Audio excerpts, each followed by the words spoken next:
of course, managed to scrounge together enough senators to pass the most unpopular budget bill in modern American history.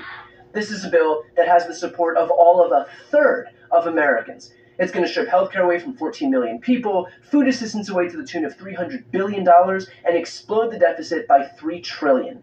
And I want to be clear, the Republicans know how unpopular this bill is, which is why someone like Josh Hawley has spent months railing against this most destructive provision, which is the deep cuts to Medicaid. Here's what that looked like. We can't be cutting health care for working people and for poor people in order to constantly give special tax treatment to corporations and others. And we've delayed that in this bill.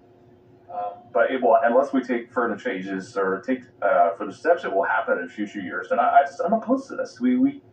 If we're going to be a working class party, we got to protect working people. And the Medicaid stuff in here, I think is bad. I think we've delayed the worst of it, and in the short term, for my state, it's going to be fine. But as on a going forward basis, we cannot go on like this. I think the party has a lot of thinking to do.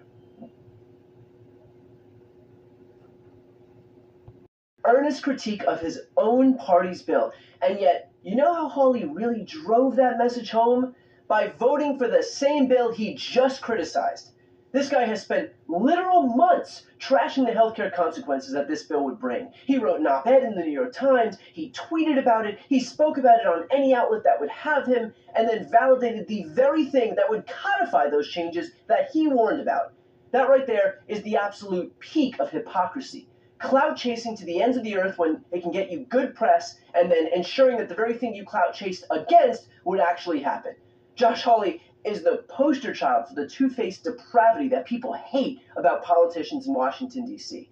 I mean, my God, the only time I've seen this guy run away from his own stated positions faster was when he ran away from the insurrectionists who he cheered on January 6th. Dude's entire career is spent playing both sides of the coin. And while he's the most egregious, definitely not the only one. Susan Collins, Lisa Murkowski, Ron Johnson, Mike Lee, Rick Scott, Cynthia Lummis, every single senator who had concerns heading into this vote ultimately did what every Republican does, which is to fall in line. This bill didn't become any more moderate, it's just that they caved because this party exists to serve Donald Trump and the people who fuel their campaigns. And those people don't care about cuts to Medicaid and Medicare. Those people don't care about cuts to food assistance. Those people don't care about higher energy costs. Those people don't care about clean energy. They don't care about the deficit. What they care about is their tax cut. And they're about to get it, because when Republicans are in control, they always get it.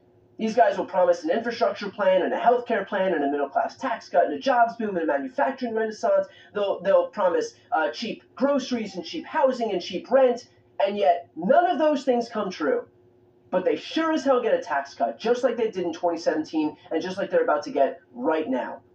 All this empty rhetoric and populist promises are window dressing to make the marks in the Republican base think they're getting something, but they never do.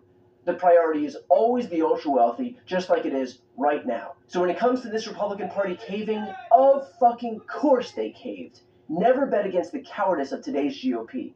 They'll do the hemming and hawing, they'll feign concern, they'll furrow their brows. It is an act. They are all self-serving cowards who will put party over country every single time.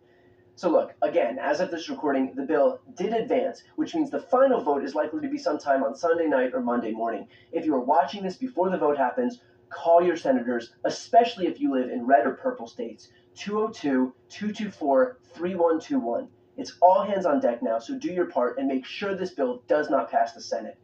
Next up are previews of my interviews with Elizabeth Warren and Gavin Newsom, but first, a quick reminder that in one video per week, this one